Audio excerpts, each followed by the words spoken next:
अस्सलाम वालेकुम दोस्तों, तुसी देख रहे हो सोना पंजाब टीवी ते मैं तुहाडा मेज़बान मोहम्मद साजिद।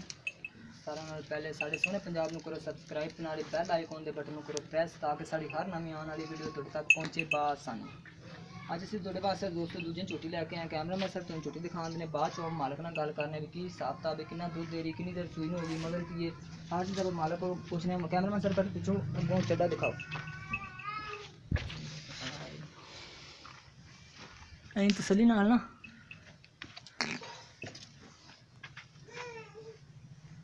बह के अच्छा हूँ इधरों अगों पिछों थाने दिखा।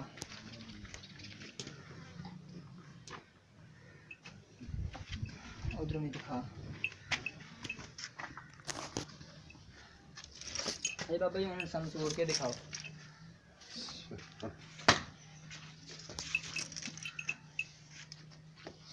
उधरों छाम उधरों ही बना।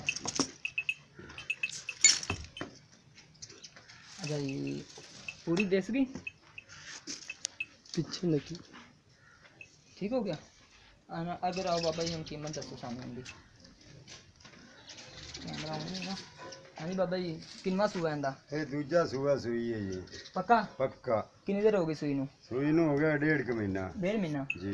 मगर इंदे की है कट्टी कट्टी जी। ते इस टाइम दूध कितना दे रही? दुध 8 किलो देंदे पे हैं जी। 8 किलो? कट्टी नू एक थन छड़ते 8 किलो जी। पक्का? हाँ जी।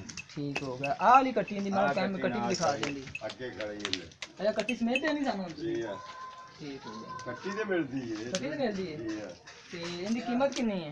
कीमत बस मांगदा तो मैं बड़े पैसे हैं पर थोड़े नाल फाइनल 1.65 दी। 1,65,000 जी हां। ते प्यार में बदल दे।